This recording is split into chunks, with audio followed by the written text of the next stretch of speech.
Hi everyone, I'm Liwei Cao, a PhD student in Cambridge University. Today is my honor to be here and present our project on machine learning for formulation design. As we all know, formulated products have a wide range in the chemical industry, ranging from household detergent to synthetic fuels. They are obtained by mixing selected ingredients in order to get the desired product functions. The design of formulated products is a complex, multidisciplinary process, and there are mainly three types of approaches. Many formulated products are developed through trial and error experiments by specialists with extensive experience. Although this type of heuristic approach can lead to successful development, it's practically impossible to screen a large number of product prototypes, especially when there are quite a few alternative ingredients to choose. Moreover, this approach highly depends on prior knowledge, so it's not suitable for developing a completely new product where engineers have only limited experience on it. Another approach is designed by simulation. This approach works well for relatively simple molecules and homogeneous mixtures with well-defined target properties. However, this approach is highly dependent on validated mathematical models for the estimation of all desired properties. For the cases of complex systems, the role of computer-aided based design is limited, as there are no suitable physical model available. A hybrid experiment and model-based techniques was proposed. This approach still relies on the availability of predictive model. According to this approach, models will be used to generate and test alternatives in order to identify a small number of candidates, which may be further investigated through the experimental-based trial and error approach. However, in this approach, a predictive physical model is still needed, which can be a limitation to some extent. So, in this study, we try to answer two questions. First, is it possible that we can develop surrogate model to describe both discrete and continuous product properties, and then optimize them together? Second, is it possible that we can integrate robotic platform in order to quickly sample the high-dimensional experimental space and use machine learning to guide the design in order to get optimal design of the formulation quicker than before? We chose shampoo as a case study in this study. In the shampoo, there are mainly three types of ingredients: surfactant, conditioner polymer, and thickener. And due to the regulation at different countries, the constraints are set as shown here. For the targets, we have 4 targets in total. The first one is stability, and it's a discrete output. So a classification model needed to be built. Then we have clarity, viscosity, and as a continuous output, therefore we use regression model to describe this relationship between the input variables and the output properties. In fact, here we use Gaussian process model to describe this complex relationship. The last one is the price of the products, as it can be calculated based on the price of different ingredients. Therefore, we can have an analytical equation to describe it. In order to optimize all 3 continuous output, we apply a multi-objective optimization algorithm in order for us to decide which experiment to be run next. However, as we still have a classification model to be considered, therefore, a machine learning pipeline needed to be built in order to take into consideration of both types of models. Here is the closed-loop optimization workflow we applied in this study. In this workflow, at each generic iteration, a batch of 8 different suggested samples is prepared in the robot 1, which is a sample preparation robot here. The prepared sample will then be processed and then transferred to the second robot, which is the analytic robot. And there, it will automatically perform pH, turbidity, and stability tests. The samples are then finally analyzed with an offline viscometer to measure the viscosity. The turbidity, viscosity value are used to train the surrogate GP model for the prediction of the target output. And then TSIMO here, which is an in-house built optimization algorithm, was applied in order to suggest 8 new conditions to be tested. The generated temporary suggestions are then tested in silico in the pre-trained classifier to predict which sample would be stable. The conditions that give unstable formulations, according to the classification algorithm, are discarded. And then the TSIMO algorithm is reused to generate other suggestions until an entire batch of 8 stable conditions is available. The new suggest conditions will be carried out by the robotic system, and the results will be added to the dataset and used to trigger a new iteration. Details about the TSIMO algorithm and the classification algorithm will be explained in detail later. The loop will be terminated when the non-dominant solution suggested by the algorithm are satisfy the criteria of the shampoo formulation. So here we introduce the robots we use in this study. First part is that this robot system, it's developed in collaboration with some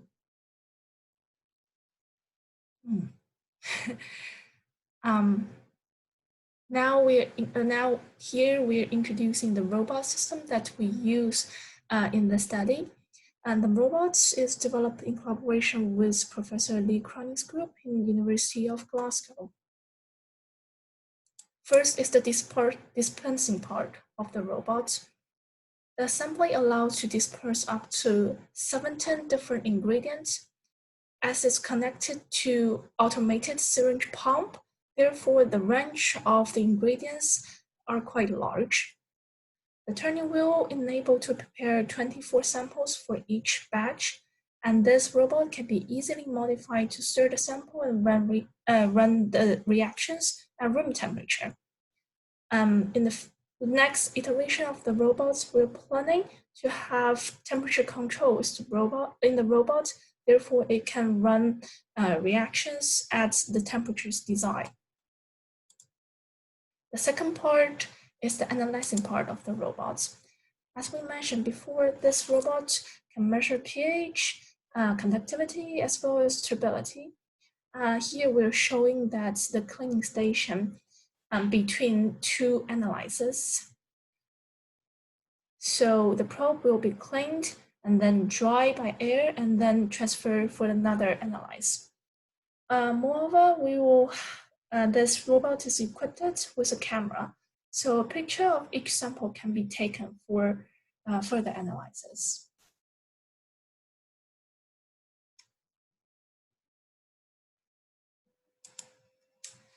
Now we are introducing the classification algorithm we used in this case study. Here we chose naive Bayes classifier to develop. It's because we did model selection using the high throughput screening dataset provided by our industry collaborator. And we found naive Bayes classifier outperform the others. Also, in order to get a higher prediction accuracy with limited experiments, we adapt an active learning methodology because we are more interested in the classes around the boundaries, and therefore we use uncertainty sampling. And in order to quantify the uncertainty of each point, we adopt the concept of Shannon's entropy. So here is a 2D illustration of how this will work. If we could see here, the blue line shows the boundary shows the actual boundary. And then in the second picture, we give 100 data points. Red points is for one class and the blue dots is for another class. And then with the given training data set, we can build a classifier and then use that classifier to calculate the entropy for the design space. As we can see in the entropy distribution, the red points are the one with highest uncertainty, and that's suggests the boundaries between different classes. However, in this type of approach, one problem will occur in the batch sampling is that similar experiments will be suggested in just one batch. To avoid this, our algorithm assigns a score for both local uncertainty and global exploration. So the uncertainty is, as we explained, is calculated using Shannon's entropy. And for the global exploration, we calculate that based on the Euclid distance of the selected point. Once we calculate both of the score, it will sort it and give an index for each data point. Then we'll assign the probability for each of the data using a discretized exponential distribution.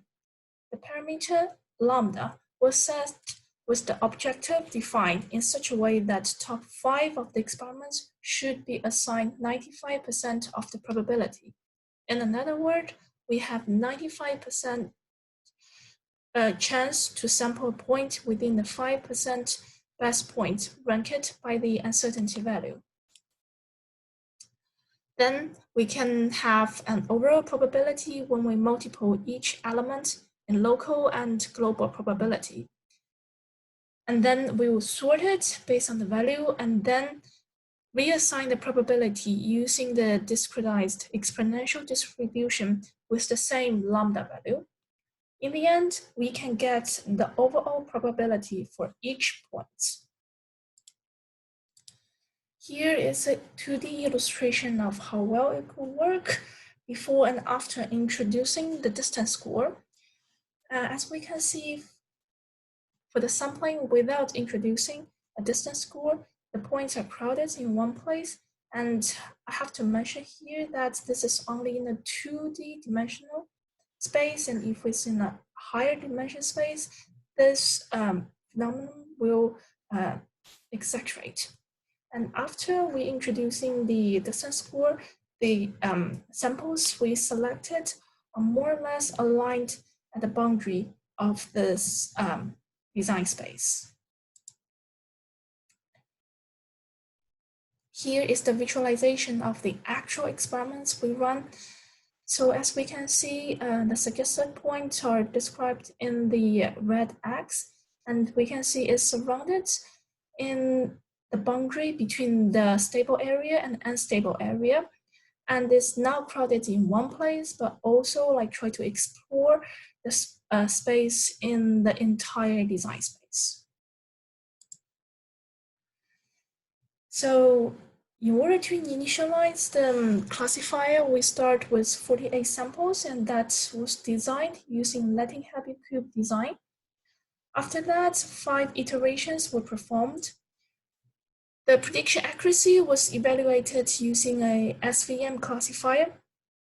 This is due to the fact that we use naive Bayes model for the active learning algorithm method. Therefore, we might have collected the data solely tailored to the model built by naive Bayes classifier. Therefore, we use another type of classifier to see whether we actually learn more of the system or not. And this figure shows the prediction accuracy of the algorithm and the random sampling. And we can see active learning algorithm outperform random sampling a lot. After 5 iteration, the prediction accuracy is more than 90%. Now we move to the regression part. Here we use TSIMO. As I mentioned before, it's an in-house built multi-objective optimization algorithm. Briefly, the iterative algorithm consists of the following steps. So first, Gaussian process will be trained for each output. Here we have 2, stability and viscosity. And also we will set the analytic equation for the price calculation. Then Thomson spectral sampling was used to sample function from the GPs, and then we can find parietal front of the sampled function. In the end, the points that are predicted to have the largest improvement of hypervolumes will be the experiments to be suggested. We use the same 96 data points collected to train the classification algorithm to initialize the T-Simon algorithm, and then perform 16 iterations of 8 samples. So we in total generate 128 samples within 15 working days. We calculate the percentage of the suggested unstable formulations, and we can find in the first 8 iterations, there's a large portion of unstable formulation suggested. It shows that by applying the classifier coupled with the T-Simon algorithm, it helps us to save time and reducing the waste for running unstable formulations. And after 12 iterations, the suggested unstable conditions come to 0. That could abstract to the fact that unstable sample often present a higher value of stability, which is one of the objectives chosen for the optimization procedure. Here we are showing the results in the last iteration, and we can find 5 out of 8 samples meet all the criteria for shampoo formulation, and that outperform the high throughput formulation campaign, which is done by our industrial collaborator. They perform 500 experiments, but still the optimal design within the 500 experiments is still cannot meet all the criteria for the shampoo formulation. We further analyze the results, and we can come to the conclusion that Gaussian process actually did a good job in describe the relationship between the input variables and the output performance. As we can see here, the predicted parietal form give a good approximation of the actual best solution. We can also see that as the viscosity approach the target value, the price and the stability of the system tend to increase. And that could suggest that the expensive ingredients, surfactant 2, thickener and polymer, would be the one responsible for an increase in the viscosity and stability. And that meet to the expertise experience. It shows that by building the surrogate model, it can give us more insight of the system and generate the knowledge which can be further used in other similar systems. Here is a quick summary.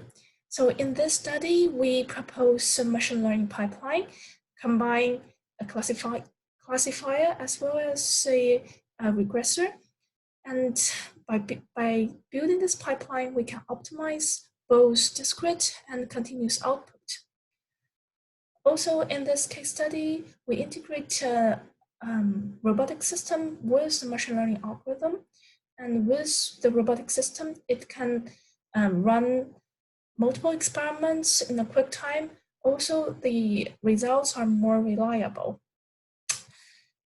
As a case study, a shampoo formulation was optimized through the proposed flowchart. A shampoo formulation which can meet all the criteria was proposed within 15 working days. In the end, I would like to thank our collaborators and our funding bodies. Please feel free to ask questions or for discussion during the discussion panel. Hope to see you soon.